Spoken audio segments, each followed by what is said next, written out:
सबसे पहले अगर हम बात करें डाटा एंट्री करते हुए, हमारे पास अक्सर प्रॉब्लम ये आती है कि ये हैश बने हुए आ रहे होते हैं सेल में, या ड्रैग करने से कोई भी डेट या वैल्यू जो होती है उसमें इस तरह से शो हो जाते हैं सेल में। तो ये किस तरह से क्लियर होगा इस वीडियो में बताऊंगा आगे मैं। दूसरी प्रॉब्लम क्या है, अगर हमें एक टेबल है उसके साथ दूसरा एक डेटाबेस है, अगर हमें इस टेबल की कुछ सिलेक्टेड रॉ डिलीट करनी है तो हम इसको सिलेक्ट करेंगे, यहाँ से जितनी रॉ में डिलीट करनी है यहाँ से सिलेक्ट करके राइट क्लिक करेंगे और डिलीट करेंगे, तो इसके साथ ये भी डिलीट होंगी। ठीक है, फिर देख लें यहाँ पे, और यहाँ पे हम राइट क्लिक करेंगे और इंसर्ट डिलीट करेंगे तो ये रॉ भी डिलीट हो जाएंगी। तो कंट्रोल Z बैक। इसको किस तरह से हम डिलीट करेंगे, यहाँ पे सिर्फ यही डाटा डिलीट हो, ये वाला डाटा हमारा डिलीट नहीं हो, तो ये भी इस वीडियो में आगे बताऊंगा, सीखने को मिलेगा आपको। बस बॉर्डर अप्लाई करना है तो सिंपल क्या तरीका होता है, सिलेक्ट करेंगे, ऑल बॉर्डर अप्लाई कर देंगे। 9 करना है तो यहाँ से 9।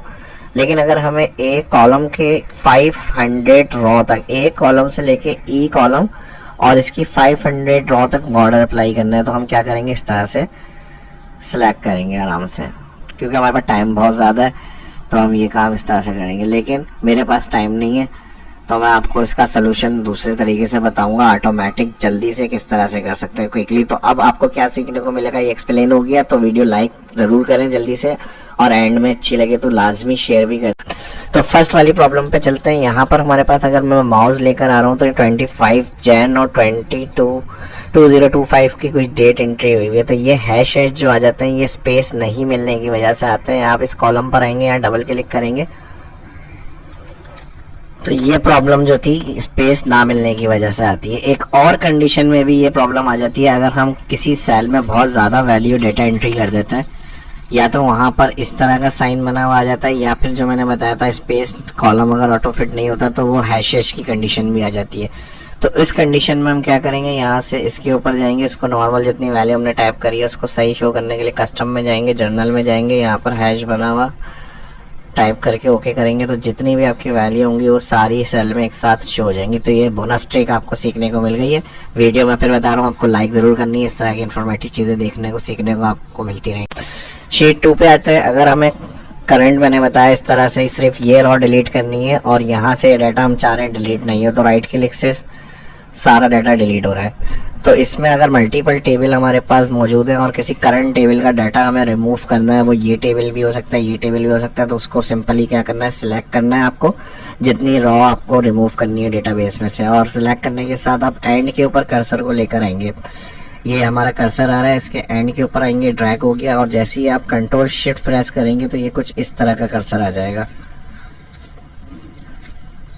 ठीक है जी, फिर देख लें, सिलेक्ट करेंगे, सिलेक्ट करने के साथ ये हमारा नॉर्मल है, ये हमारा हो गया ड्रैग, और ये वाला कर्सर जो होगा इस तरह से कंट्रोल शिफ्ट होल्ड करने से आएगा ये आपका।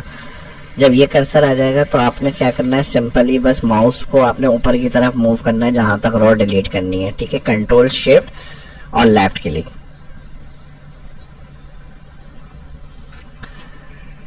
ठीक है जी, देखें यहाँ से ऑटो सारी डेटा रिमूव हो गई हमारे पास से इजीली। तो दूसरा टेबल सेम रहेगा, और इस तरह से जो आपको करंट टेबल से डिलीट करना है वो आप चीज़ों को डिलीट कर सकते हैं। ठीक है जी, फिर देख लें, सिलेक्ट और कंट्रोल शिफ्ट, और यहाँ से आप रिमूव करा दें उसको। ठीक है, जो नेक्स्ट जहाँ तक डिलीट करना था वो क्लियर होकर जो बाद का डाटा है वो करंट डाटा से कंटिन्यू हो जाएगा। थर्ड वाली एग्जाम्पल पे आ जाए। अब अगर हमें बॉर्डर चाहिए तो मैंने क्या बताया था, एक टारगेट रॉ तक हमें बॉर्डर अप्लाई करने से एक कॉलम से ई कॉलम की 500 या 1000 रॉ तक डाटा चाहिए। तो पहले तो सिलेक्शन में ही हमें प्रॉब्लम आएगी, अगर हम इस तरह से आए और स्क्रॉल करते हुए नीचे जाते रहे तो काफ़ी टाइम लग जाता है।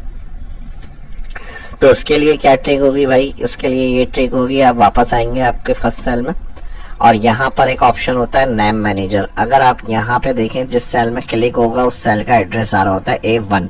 अब हमें बॉर्डर कहाँ तक अप्लाई करना है, ए कॉलम के E 500 रॉ तक बॉर्डर चाहिए।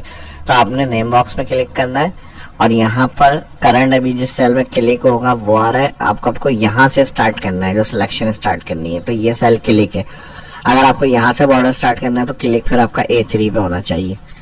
ठीक है, क्योंकि ऊपर अक्सर हेडिंग वगैरह और शीट्स की हेडिंग वगैरह आ रही होती हैं, टाइटल हेडिंग मेन और शीट्स की, तो हम उसको यहाँ से करंट बॉर्डर देते हैं।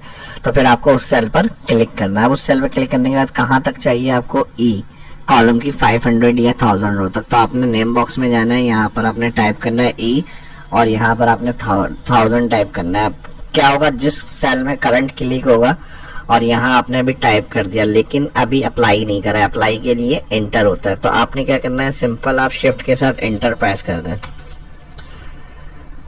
ठीक है जी, अब शिफ्ट के साथ एंटर प्रेस कर दिया, लेकिन ओल्ड तरीका क्या है कि हमने यहाँ पे इसको ओपन करा और फिर यहाँ से आके ऑल बॉर्डर करा। तो आपने इसमें क्या करना है, ऑल बॉर्डर अप्लाई करने के लिए alter HBA,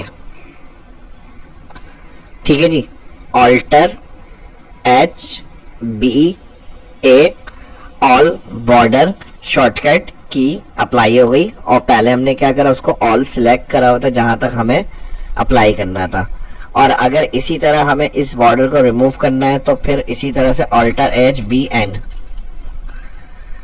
alter HBA apply और ऑल्टर HBN नो के लिए, यानी आखिरी में सिर्फ A जो अप्लाई के लिए लग रहा है और N जो होगा वो नो के लिए, बाकी स्टार्ट की सेम है, ऑल्टर HB।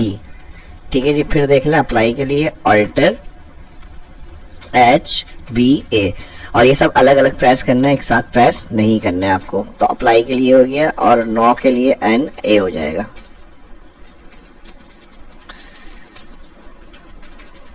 अप्लाई और क्लियर के लिए बॉर्डर।